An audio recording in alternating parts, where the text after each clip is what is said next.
আসসালামু আলাইকুম। আজকে আপনাদের নিয়ে আসলাম একটা নতুন প্লাস পুরাতন দুইটা পান বরে। এটা হচ্ছে পান বরজ বলা যায়, আবার বলা যায় কৃষকের ব্যাংক। কৃষকের ব্যাংক শুনলে পরে হয়তো হতভম্ব হবেন যে কেন কৃষকের ব্যাংক বলছি। এই যে পান পাতা দেখছেন, এই পান পাতায় হচ্ছে কৃষকের টাকা। যখন ইচ্ছা তখন পান ভাঙবে, বাজারে বিক্রি করবে, টাকা নিয়ে আসবে। এটাই হচ্ছে কৃষকের ব্যাংক। এখানেই জমা থাকে টাকা। আর এই পান পাতাগুলো সুন্দর গোছানো থাকবে।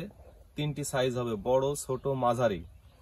পর্যায়ক্রমে সে পান পাতাগুলো ভাঙা হবে। আর এই যে যেগুলো দেখছেন, এগুলো হচ্ছে বাঁশ ফাটিয়ে চিকন করে খিল তোলা হয়, যা বরের ভাষায় বলা হয় ওয়াশি। এগুলো হচ্ছে ওয়াশি। আর এটা হচ্ছে আড়বাতা। এটা একটা নতুন বর, খুব সুন্দর বরটি হয়েছে, দেখতে পাচ্ছেন। আর মধ্যে যে মোটা বাঁশগুলো দেখছেন, এগুলো হচ্ছে লগড়, এগুলো হচ্ছে পেলা। এই হচ্ছে বরের অবস্থা। কত সুন্দর দেখুন, বরের ভিতরের দিকে দেখুন কত সুন্দর ভাবে মাটি চাইছে ঠিক করে দেওয়া আছে। ঘুরে তো আমাদের রাজশাহী জেলার দুর্গাপুর থানায় ম্যাক্সিমাম মানুষেরই পান বরজের উপরে নির্ভর। এই পান বরজ দিয়েই তারা চলে। তো আজকে আমরা কৃষকের সাথে কথা বলবো, যারা এই পান বরজে কাজ করছেন তাদের সাথে কথা বলবো, দেখি ওনারা কি করতেছেন। ঠিক আছে। তো এই নতুন বরে একটি সমস্যা আছে, যে পোড়া পান পোড়া দেখছেন, পান পোড়া। এটা আসলে কৃষকের সাথে কথা বলি যে কি কারণে পানটি পুড়েছে। এই যে আমরা কৃষকের সাথে কথা বলি। আচ্ছা ভাই, এই যে পান নতুন বরে পান পুড়েছে, এই পোড়ার কারণটা কি?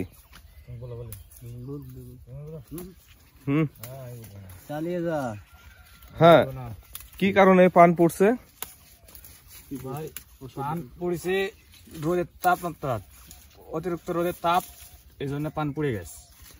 হ্যাঁ, নতুন বরে যেটা কৃষকের ভাষায় অত্যাধিক খরার কারণে এই পানগুলো পুড়ে গেছে, দেখতে পাচ্ছেন।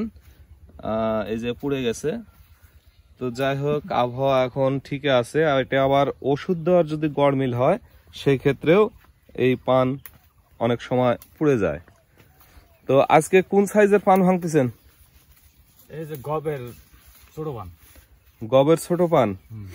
আচ্ছা, বর্তমানে এই ছোট পানের বাজার কেমন? 20 টাকা বিড়ে, 20 টাকা 25 টাকা বিড়ে।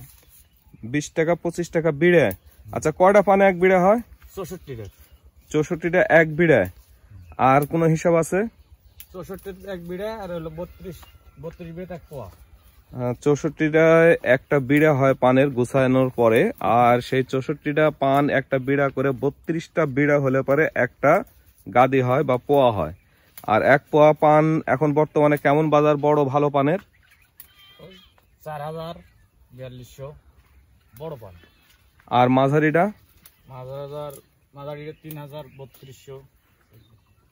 তো এক পোয়া পান আপনারা শুনলেন যে মাঝারিটা 3 পোয়া 3000 3500, বড়গুলো প্রায় 4000 4500 হয়। তো আসলে এটাই আমাদের রাজশাহী জেলার দুর্গাপুর থানার বা রাজশাহী জেলার বিভিন্ন অঞ্চলের কৃষকের ব্যাংক বলা যায়।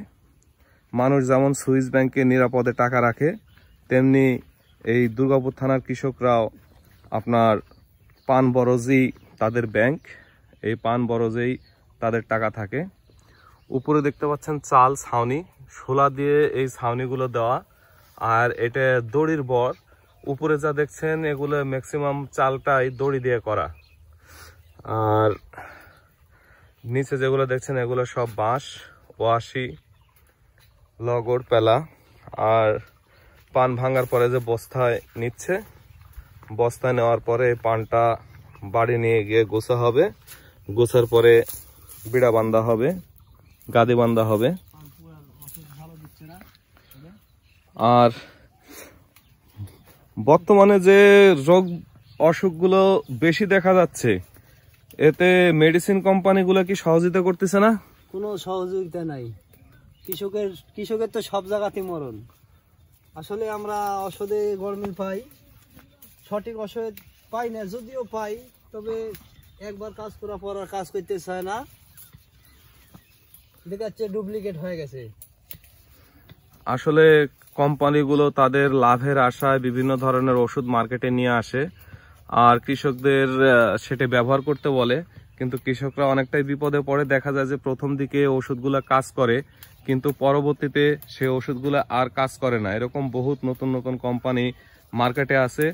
তাই যারা পান চাষে আছেন তারা অবশ্যই ভালো কোম্পানির ওষুধ ব্যবহার করার চেষ্টা করবেন। যে কোনো কোম্পানির ডিলাররা লাভের জন্য আপনাদের বললেই সে ওষুধ ব্যবহার করবেন না।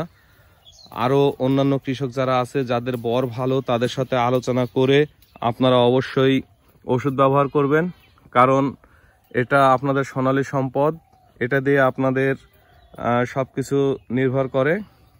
তাই বলবো অবশ্যই বরে ওষুধ নিয়োগের ক্ষেত্রে খুবই সাবধান, কারবারের ক্ষেত্রে খুবই সাবধান, সঠিক সময়ে সঠিক জিনিস প্রদান করবেন, না হলে বর নিয়ে পড়তে হবে বিপদে। তো আজকে এ পর্যন্তই, আগামীতে দেখা হবে আবার নতুন কোনো ভিডিও নিয়ে, নতুন কোনোভাবে, নতুন কোনো ফসলে। আর এইরকম ধরনের নিত্য নতুন ভিডিও পাওয়ার জন্য চ্যানেলটি অবশ্যই সাবস্ক্রাইব করে পাশে থাকবেন। সবাইকে সালাম জানিয়ে শেষ করছি। আসসালামু আলাইকুম।